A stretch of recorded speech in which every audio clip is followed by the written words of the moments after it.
প্রিয় শিক্ষার্থীবৃন্দুরা, অনলাইন ক্লাসে তোমাদের স্বাগতম। আমি মোহাম্মদ মনিরুজ্জামান মনির তোমাদের সপ্তম শ্রেণী ক্লাস নিয়ে হাজির হয়েছি। আমি সপ্তম অধ্যায় করেছিলাম তোমাদের 7.2 অঙ্ক। তো 8 পর্যন্ত করেছিলাম, 8-এর আগে পর্যন্ত। আজকে 8 থেকে শুরু করব। দেখো 8 নম্বর অঙ্কটা কি, দেখো গীতা, রীতা ও মিতার একত্রে 180 টাকা আছে। গীতা, রীতা ও মিতার একত্রে 180 টাকা আছে। রীতার চেয়ে গীতার 6 টাকা কম। রীতার চেয়ে গীতার কয় টাকা কম? 6 টাকা কম। আর মিতার আছে 12 টাকা বেশি। রীতার চেয়ে গীতার 6 টাকা কম আছে আর মিতার আছে 12 টাকা বেশি। তার মানে এখানে কার টাকার সাথে তুলনা করা হয়েছে বলো? এখানে কিন্তু রীতার টাকার সাথে বাকি দুইজনের টাকা তুলনা করা হয়েছে। তাই আমাদের কার টাকাটা ধরে নিতে হবে বলো? এখানে রীতার টাকাটা প্রথমে ধরতে হবে। দেখো আমরা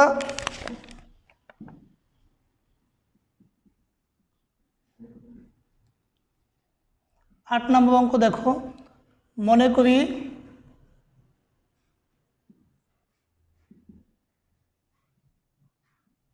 রীতার আছে x টাকা। মনে করি রীতার আছে x টাকা, সুতরাং গীতার আছে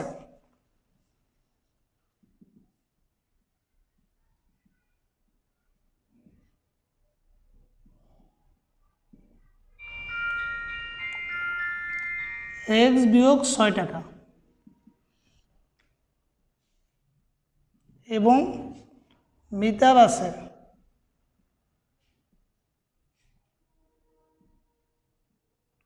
x যোগ 12 টাকা। দেখো আমি আবার ক্লিয়ার করছি, এখানে রীতার চেয়ে গীতার 6 টাকা কম।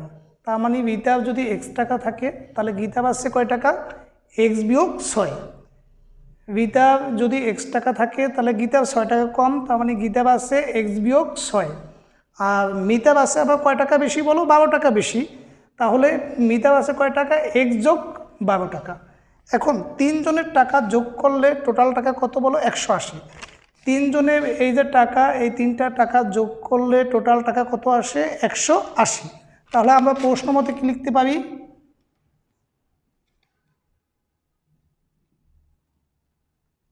x যোগ গীতার টাকা x যোগ গীতার টাকা x মাইনাস 6 যোগ মিতার টাকা কত বলো? x প্লাস 12 ইকুয়াল টু কত? 180। বা x যোগ আমরা ব্র্যাকেট উঠিয়ে দিই x মাইনাস 6, এখানেও ব্র্যাকেট উঠিয়ে দিই x প্লাস 12 ইকুয়াল টু কত? 180। এবার একটু লক্ষ্য করো x কয়টা, দেখো 1টা 2টা 3টা। x কয়টা? 3টা, 3x। আর 6 মাইনাসের 12 কিসের বলো? প্লাসের। 6 মাইনাসের আর 12 কিসের? প্লাসের। তাহলে প্লাস 12 থেকে মাইনাস 6 বিয়োগ করলে কত আসে বলো? 6 ইকুয়াল টু 180। 6 বাম পক্ষে প্লাস আছে, 6 বাম পক্ষে কি আছে? প্লাস। তাহলে আমরা যদি সাইড চেঞ্জ করি তাহলে কি হয়ে যাবে? মাইনাস। 180 থেকে 6 বিয়োগ করলে কত থাকে? 174। এখন দেখো এক্সের সাথে 3 আছে কি আকারে? গুণ আকারে। ডান পাশে গেলে কি হয়ে যাবে? ভাগ। সুতরাং x ইকুয়াল টু ভাগ করে দেই, কয়টা হয়? 17কে 3 দিয়ে ভাগ করলে 5, তারপর 8, 58 টাকা। দেখো তাহলে আবার একটু বুঝিয়ে দিচ্ছি। দেখো আবার একটু বুঝিয়ে দিচ্ছি, রীতার টাকা যোগ গীতার টাকা যোগ মিতার টাকা ইকুয়াল টু কয় টাকা? 180 টাকা। ব্র্যাকেট উঠিয়ে দিলাম, ব্র্যাকেট উঠিয়ে দিলাম। x একটা একটা একটা কয়টা? 3টা x। আর 12 থেকে 6 বিয়োগ করলে কত থাকে? 6, 180। 6 বাম পক্ষে প্লাস আছে, যদি আমরা ডান পাশে নিয়ে যাই কি হয়ে যাবে? মাইনাস। 3x ইকুয়াল টু কত? মাইনাস করলাম 6, 180 থেকে 174। এক্সের সাথে 3 গুণ আছে, ওই পাশে গেলে কি হয়ে যাবে?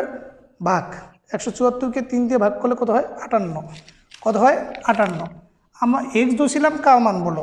দেখো আমরা এক্স ধরেছিলাম রিতার টাকা, সুতরাং রিতার আছে কয় টাকা?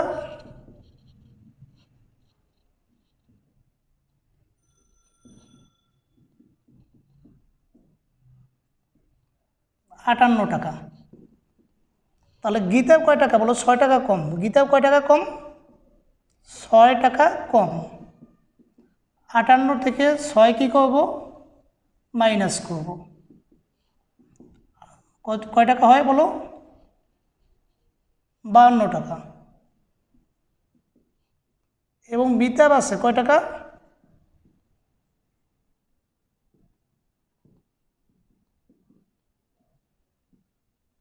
58 সাথে 12 কি করব? যোগ করব, কারণ 12 টাকা বেশি আছে, 70 টাকা। দেখো আমরা এক্স ধরেছিলাম রিতার টাকা, তার মানে রিতার টাকা কত? 58 টাকা। তাহলে গীতার কয় টাকা হবে? 6 টাকা কম। তাহলে 58 থেকে 6 বিয়োগ 52 টাকা। মিতার কত হবে? 12 টাকা বেশি। তাহলে 58 সাথে 12 যোগ কয় টাকা হয়? 70 টাকা। তাহলে আমাদের এটাই অ্যান্সার কী হবে? রিতার কয় টাকা? 58 টাকা, গীতার 52 টাকা এবং মিতার কয় টাকা? 70 টাকা। তাহলে অ্যান্সারগুলি তোমরা একটু লিখে নিও। এরপর দেখো 9 নম্বর অঙ্ক। একটি খাতা ও একটি কলমের মোট দাম 75 টাকা। একটি খাতা ও একটি কলমের মোট দাম কত? 75 টাকা। এটা প্রশ্ন দেওয়া আছে। খাতার দাম 5 টাকা কম এবং কলমের দাম 2 টাকা বেশি হলে খাতার দাম কলমের দামে দ্বিগুণ হতো। খাতার দাম কলমের দামে কয় গুণ হতো? দ্বিগুণ হতো। এখন খাতা এবং কলমের কোনটির দাম কত? তার মানে খাতা এবং কলমের দাম চেয়েছে। দেখো তাহলে একটি খাতা এবং একটি কলমের দাম মোট কয় টাকা? 75 টাকা। এখন আমরা যদি খাতার দাম এক্স টাকা ধরি তাহলে কলমের দাম কত হবে? 75 মাইনাস এক্স। আবার কলমের দাম যদি এক্স টাকা ধরি তাহলে খাতার দাম কত হবে? 75 মাইনাস এক্স। মানে যে কোনো একটা ধরলে আর একটা আমরা কীভাবে বিয়োগ করবো বলো? 75 থেকে বিয়োগ করে, কারণ দুইটার দাম একাত্তরে কয় টাকা বলো? 75 টাকা। তাহলে দেখো একটি খাতা ও একটি কলমের মোট দাম 75 টাকা। মনে করি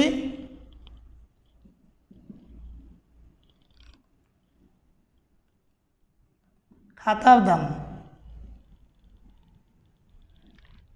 ইকুয়াল টু এক্স টাকা, সুতরাং কলমের দাম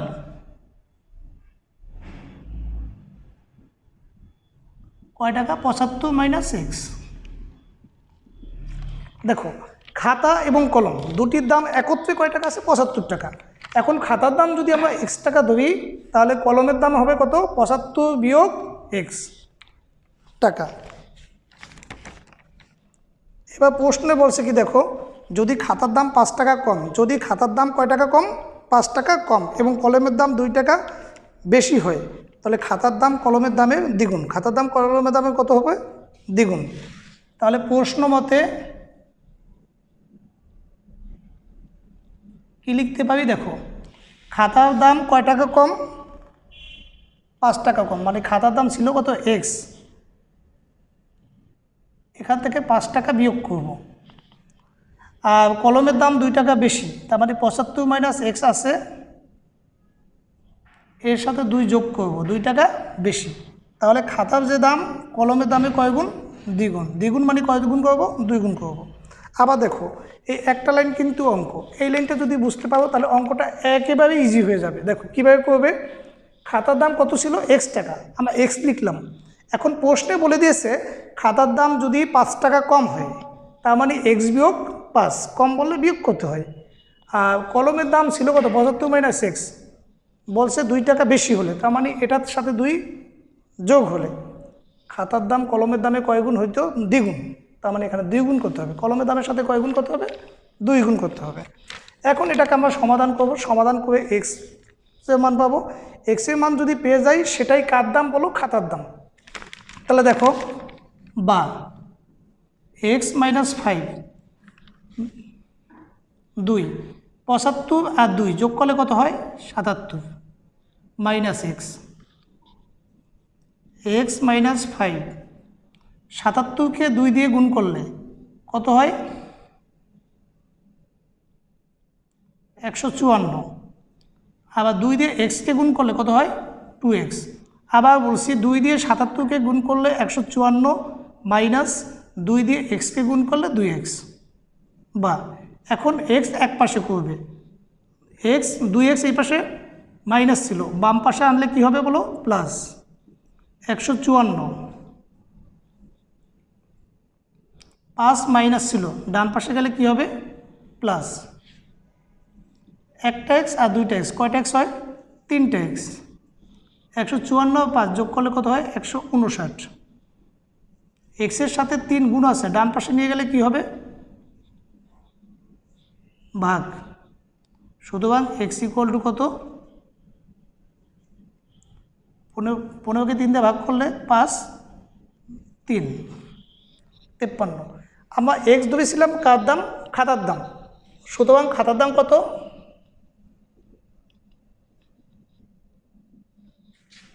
53 টাকা। আর কলমের দাম কত হবে বলো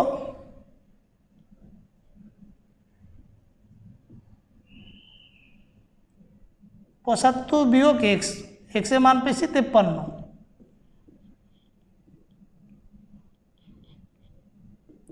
ইকুয়াল টু কত হয় বিয়োগ করলে কত হয় 2 5 আছে 7 হবে 2 হলে 2টা 22 টাকা। আমি তোমাদের আবার অঙ্কটা বুঝিয়ে দিচ্ছি।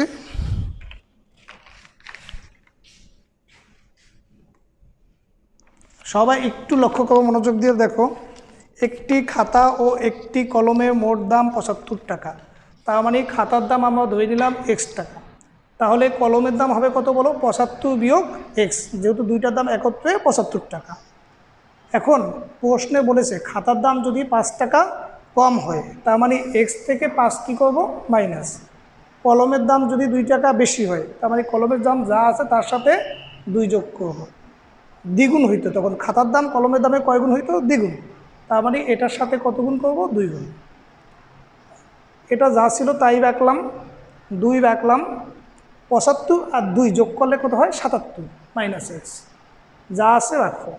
2 আর 77 গুণ করলে কত হয় 154, 2 আর এক্স গুণ করলে কত হয় 2x। এখন দেখো আমার সমাধান করে এক্সের মান বের করব। সমাধান করে এক্সের মান বের করার নিয়ম কি দেখো, আমরা এক্স সব রাখবো বাঁ দিকে আর সংখ্যা রাখবো কোন দিকে বলো ডান দিকে। আর তোমরা একটা জিনিস মনে রাখবে, সাইড চেঞ্জ করার সময় চিহ্নগুলি কী হয় বলো চেঞ্জ হয়, প্লাস থাকলে মাইনাস হবে, মাইনাস থাকলে প্লাস হবে। 2x মাইনাস আছে এই পাশে আসলে প্লাস হবে, 5 মাইনাস আছে ওই পাশে গেলে কী হবে বলো প্লাস। একটা এক্স 2টা এক্স যোগ করলে 3টা এক্স, 154 আর 5 যোগ করলে কত হয় 159।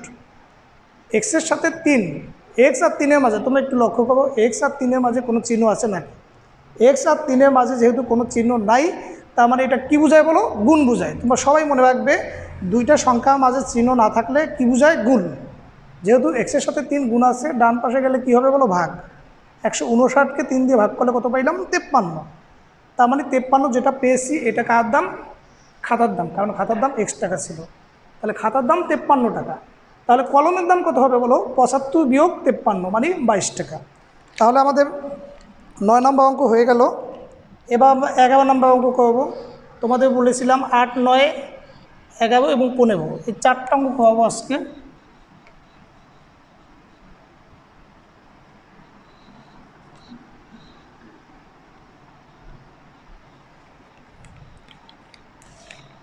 এবার 11 নম্বর অঙ্কটা দেখো কি বলেছে, পিতা বর্তমান বয়স পুত্রের বর্তমান বয়সের 6 গুণ। পিতা বর্তমান বয়স পুত্রের বর্তমান বয়সের কয় গুণ 6 গুণ। তার মানে পুত্রের বয়স যা হবে পিতার বয়স তার কয় গুণ হবে 6 গুণ হবে। পুত্রের বয়স যদি x বছর ধরি তাহলে পিতার বয়স কত হবে 6x বছর। 5 বছর পর তাদের বয়সের সমষ্টি হবে 45 বছর।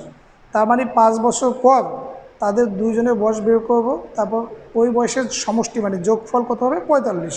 তাহলে মনে করি পুত্রের বর্তমান বয়স, পুত্রের বর্তমান বয়স কত x বছর, সুতরাং পিতার বর্তমান বয়স কত হবে 6x বছর। কেন 6x হলো? কারণ প্রশ্নে বলে দিয়েছে পিতা বর্তমান বয়স পুত্রের বয়সের 6 গুণ। পুত্রের বয়সে কয় গুণ? 6 গুণ। তার মানে পুত্রের বয়স যদি x বছর হয়, পিতার বয়স কত হবে? 6x বছর। 6 দিয়ে গুণ করলাম, 6x বছর। 5 বছর পর পুত্রের বয়স, 5 বছর পর পুত্রের বয়স হবে কয় বছর বলো? x যোগ 5, মানে বর্তমান বয়স যা আছে তার সাথে 5 যোগ করলাম। 5 বছর পর পিতার বয়স 6x এর সাথে 5 যোগ হবে। দেখো 5 বছর পর যে বয়সটা হবে তা বর্তমান বয়সের সাথে কত যোগ হবে? 5 যোগ হবে। তাহলে পুত্রের বর্তমান বয়স x বছর, তাহলে 5 বছর পর পুত্রের বয়স হবে কত? x এর সাথে 5 যোগ। 5 বছর পর পিতার বয়স হবে কত? 6x এর সাথেও 5 যোগ। এখন প্রশ্ন মতে এই দুইটা বয়সের যোগফল কত? 45। তাহলে আমরা লিখে দেই প্রশ্ন মতে x plus 5 plus 6x plus 5 equal to 45। এবার দেখো একটা এক্স আর 6টা এক্স যোগ করলে কয়টা এক্স? 7টা এক্স। 5 এবং 5 যোগ করলে কত হয়? 10, 45। 7x 10 প্লাস আছে, ডান পাশে গেলে কি হয়ে যাবে? মাইনাস। 10 বিয়োগ করি আমরা, কত হবে? 35। এক্সের সাথে 7 গুণ আছে, ডান পাশে গেলে কি হবে? ভাগ। তাহলে এক্সের মান কত? 5। আমরা এক্স ধরেছিলাম কার বয়স? পুত্রের বয়স। সুতরাং পুত্রের বয়স 5 বছর।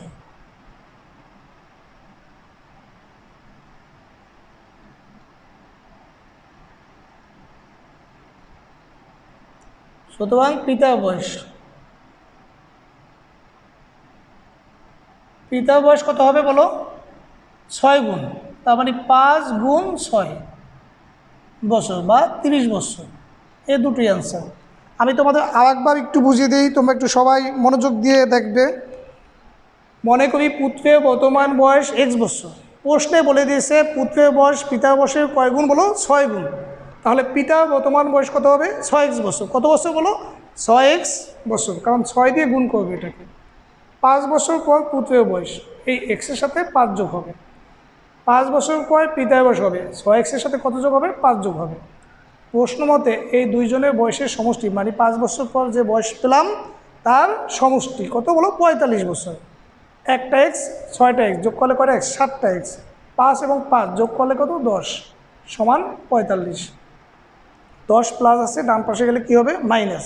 তোমাদের আগে অঙ্কে বুঝিয়েছিলাম সাইড চেঞ্জ করলে কি হয় বলো? চিহ্ন পরিবর্তন হয়। প্লাস থাকলে মাইনাস, মাইনাস থাকলে প্লাস, গুণ থাকলে ভাগ, আর ভাগ থাকলে কি বলো? গুণ। এই নিয়মগুলি কিন্তু তোমাদের অত্যন্ত ভালোভাবে জানতে হবে। দেখো তাহলে 45 থেকে 10 বিয়োগ করলে 35। এক্সের সাথে 7 গুণ আছে, ডান পাশে নিয়ে গেলে কি হবে বলো? ভাগ। 35কে 7 দিয়ে ভাগ করলে কত হয়? 5। তার মানে এক্সের মান আমরা পেয়ে গেলাম। আমরা এক্স ধরেছিলাম কার বয়স? পুত্রের বয়স। তাহলে পুত্রের বয়স পেলাম 5 বছর। তাহলে পিতার বয়স কত হবে বলো? 6 গুণ, মানে 5 গুণ 6 মানে 30 বছর। শেষ আমাদের অঙ্কটা। এবার 15 নম্বর অঙ্কটা করব। 15 নম্বর অঙ্কটা খুবই ইম্পর্টেন্ট, সৃজনশীলে খুব আসে। এটা অত্যন্ত গুরুত্ব দিয়ে সবাই করবে আশা করি। খুবই ইম্পর্টেন্ট অঙ্ক 15 নম্বর। আর বার্ষিক পরীক্ষা উপলক্ষে যেহেতু করোনা আমাদের দেশে মহামারী আকার ধারণ করেছে, তাই তোমাদের পড়াশোনাটা সহজ করার জন্য সিলেবাসটা আমরা ওইভাবে সংক্ষিপ্ত করে দিয়েছি। এই সংক্ষিপ্ত সিলেবাসের আলোকে তোমাদের বার্ষিক পরীক্ষা নেওয়া হবে। তোমরা এই সিলেবাসের আলোকে যা পড়াচ্ছি এগুলো যদি ভালোভাবে পড়ো, ইনশাল্লাহ সবগুলোই ভালো করবে। দেখো 15 নম্বর অঙ্ক, একটি আয়তকার জমির দৈর্ঘ্য প্রস্থের 3 গুণ এবং জমিটি পরিসীমা 40 মিটার। জমিটির দৈর্ঘ্য এবং প্রস্থ নির্ণয় করো। মনে করি আয়তকার জমিটি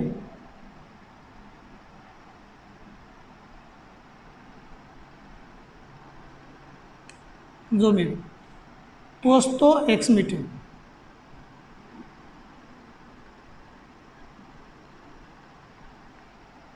সুতরাং আয়তকার জমির দৈর্ঘ্য তিন গুণ মানে কত হবে বলো, 3x মিটার।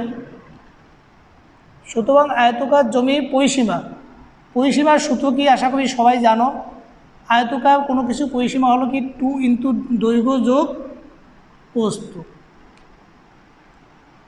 3x আর একটা এক্স, কয়টা এক্স, 4টা এক্স, গুণ করলে 8x। প্রশ্ন মতে এটা পেয়েছি আমরা 8x, প্রশ্নে দেওয়া আছে 40। তা প্রশ্ন মতে 8x ইকুয়াল টু কত, 40। এক্সের সাথে 8 গুণ আকারে আছে, ডান পাশে নিয়ে গেলে কি হবে, ভাগ করে দিলে কত হয়, 5। আমরা এক্স ধরেছিলাম কি বলো, প্রস্থ, এক্স ধরেছিলাম কি প্রস্থ, তার মানে জমির আয়তকার, সুতরাং জমিটি প্রস্থ